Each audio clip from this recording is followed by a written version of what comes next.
Good evening and thanks for joining us. Dr. Martin MacNeill was a prominent Utah physician with 8 children who loved and looked up to him.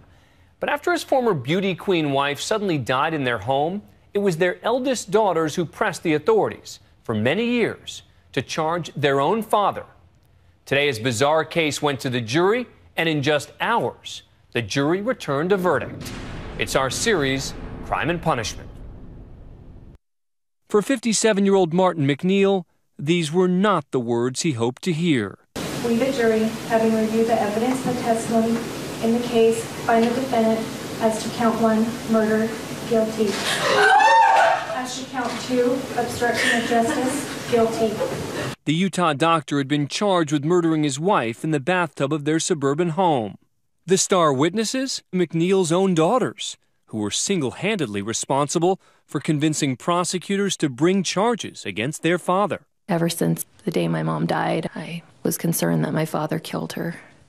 And I've been fighting to get justice for this case ever since then. But the defense maintains that Michelle MacNeill died of a heart condition, as the medical examiner initially ruled. She certified the cause of death as being due to hypertension, cardiovascular disease, hypertension, and myocarditis. And that the prosecution can't prove that Michelle was murdered at all. There is not evidence in this case that rises to the level of guilt beyond a reasonable doubt. Now a jury of 5 men and 3 women deciding there was proof beyond a reasonable doubt of his guilt. The story jurors heard from prosecutors over the course of the 14-day trial was almost too strange to believe. It began on an April morning in 2007 in this gated community south of Salt Lake City, Utah. A distraught-sounding Martin MacNeill called 911. Swollen in the bathtub. Okay, is she conscious? She's not. She's not on a position. When police showed up, MacNeill said his wife passed out while preparing the tub, and they soon ruled it an accident. But his daughters were suspicious, and they eventually became convinced their father had planned the whole thing, persuading Michelle, a former beauty queen, to get a facelift with only one real goal in mind: to over-medicate her during recovery and ultimately kill her. My mom was hesitant to get the surgery. She was talking to my dad, saying that maybe we should delay the surgery. He got really angry at my mom and said, "No, you cannot do that.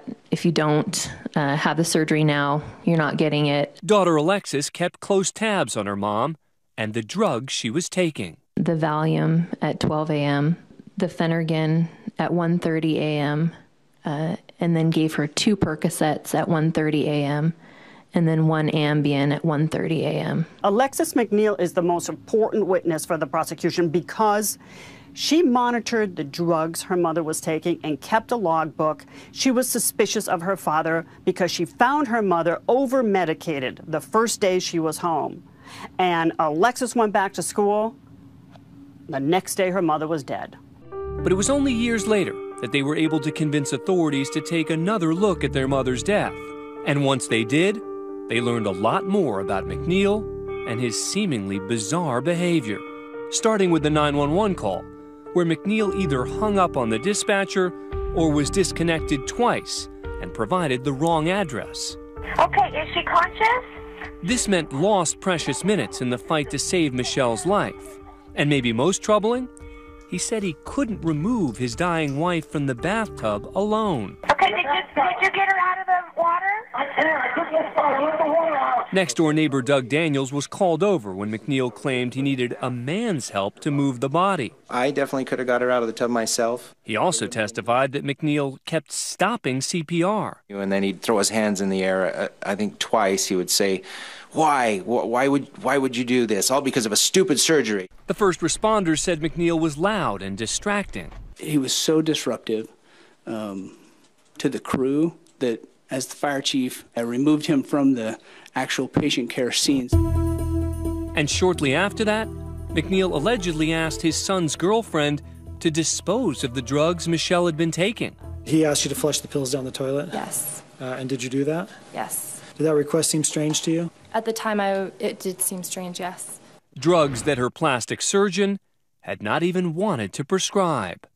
That was because Martin indicated to me that he was very concerned about his wife, that she didn't handle pain well. Ms. Willis, if you'll come forward. But maybe most suspicious of all, it turned out married Martin MacNeill had a girlfriend.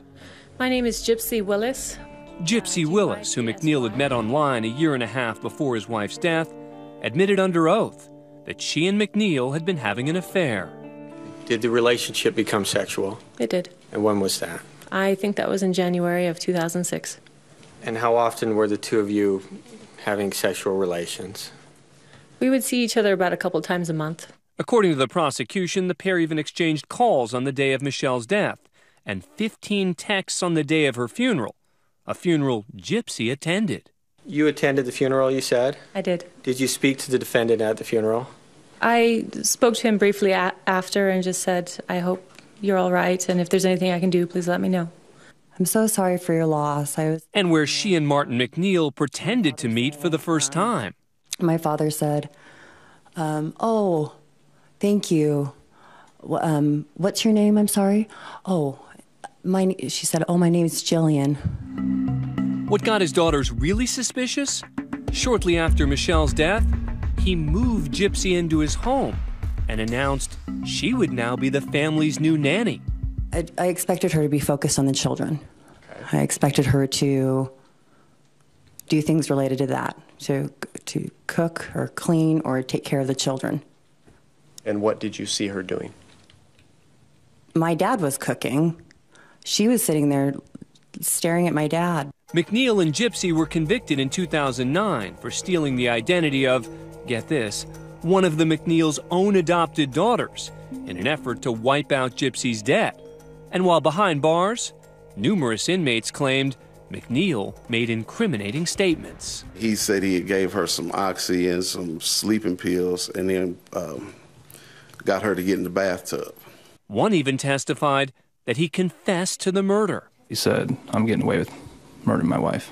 But all along, the defense has argued that while MacNeill may be an unsavory character, he's no murderer. We probably shouldn't let emotions cloud our judgment. Does the defense intend to call witnesses?